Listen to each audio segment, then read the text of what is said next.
Abatuze mu byalo 7 ebikola eggombolola y'e Masuliita mu district y'e Wakiso nga bano basoba mu 2 ge bakaba ge bakomba oluvannyuma lwa Namutikwa enkube yafudde emba mu kiro ekyakesa olunaku olwajjo ng'ono yabaleka bafumbya miyaje. Bale kumusabira nzaani okukkiriza kwange kwamponyeza Mukama.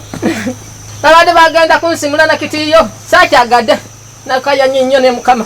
Bano bakubyalo okuli Kakiri, Byalo, Kati kamu, Nabalanga, Lwemwedde, Nampunge wamu n'ebirala ng'ennyumba zaabwe zonna yazirese ku ttaka nga n'endala ezasigadde ziyimiridde tezasigazza busolya nga mbakoseddwa kuliko ssentebe w'ekyalo Byalo David Nkulega ng'enkuba yatikkudde amabaati ku nnyumba ye n'egakasuka mu musiri gwa kasooli oguli mita 10 okuva n'ennyumba ye weeri. Agenda okunoonya amabaati gye gagenze ku ssaawa awo nga 4 ez'ekiro eno gye twagasanga.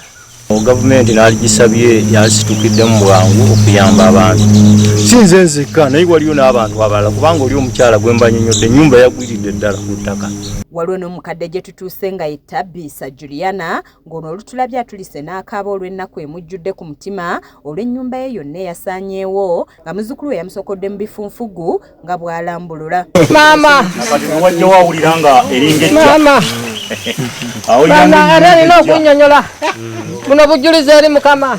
Wakati mu maziga ategeezezza nti kati aliwo ku lwa Katonda olw'amataffaali agamukubye yenna ng'alumizibwa ng'atulaze n'ebiwundu kyokka ne yeebaza Katonda eyamusimatusizza enjege eno. Nebingwira naye okwesikamu amagulu.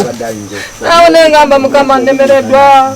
Nzijaayo bansanga ebweru nzisaagala kitiyo. Mukama nenvayo nenziruka naye ng'ekiri ebweru nengamba oba miti gy'enkuba bagenda kunsinga bweru naye saagala kitiyo nengenda nziruka Yesu wange.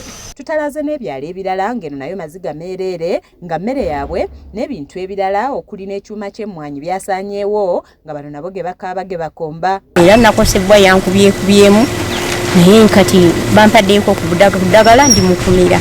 Akusikayo abaana era omugongo gwamenyese buloka zonna zangize era siriiwo omugongo gwena gwamenyese.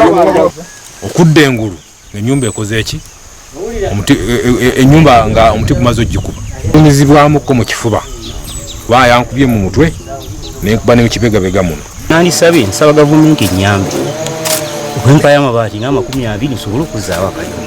Nyini kyuma ky'emmwanyi Yahaya ng'ono wa ku kyalo kya Mulamba nga tumusanze apangula amabaati agagudde kw'otadde n'okuwanika emmwanyi ze agamba nti yafiiriddwa emmali eri mu bukadde 5 ng'agamba nti abadde akozesa abakozi 10 wabula nga bonna mu kiseera kino tebakyalina mirimu.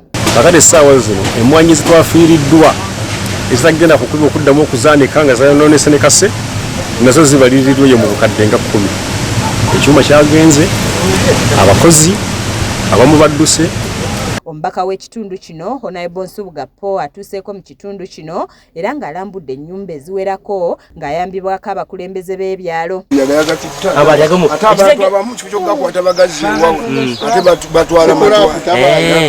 Bagenze bawandiika abantu abakoseddwa ng'ategeeza nti wakutuusa ensonga zaabwe mu ofiisi ya Ssaabaminisita basobole okudduukirirwa. Era essaawa ero nalabye nga kuba kujooga Prime Minister okuddukira mu ofiisi nga zituuse ku ground. Kwe kusooka wano eno ndyoke ngenda okuddayo wa minisita avunaanyizibwa ku bigwa bitalaze mu ofiisi ya Prime Minister mutegeeze nga nyina n'obujulizi nti abantu 200 amayumba bwe gati emmere kikabwe kiti mugende muyambe abantu kawo namukubidde dda kawo ekitundu. Ye kansala w'ekitundu kino Jjuuko Huzairu agamba nti ekitundu kizze kiyita mu kusoomoozebwa omuli olutalo olwaleeta gavumenti eno mu buyinza kyokka nga n'okutuusa kati tebafunanga buyambi bwonna nga ku mulundi guno gavumenti esaana eveeyo ebayambe. Tusoose ku nsonga eno ng'abantu baffe ab'emafuta batufuna obuzibu abantu baffe abali mu bitundu by'e Lwemwedde ne Wabiyinja amayumba gaabwe gaagwa naye era twategeeza Prime Minister ne tuwanika amabaluwa mu buli woofiisi abantu baffe nakutuusa essaawa eno tebaddibwangamu naye nga Kiza Peter yakusakidde eggulire lino ku lwa KSTV agaleero.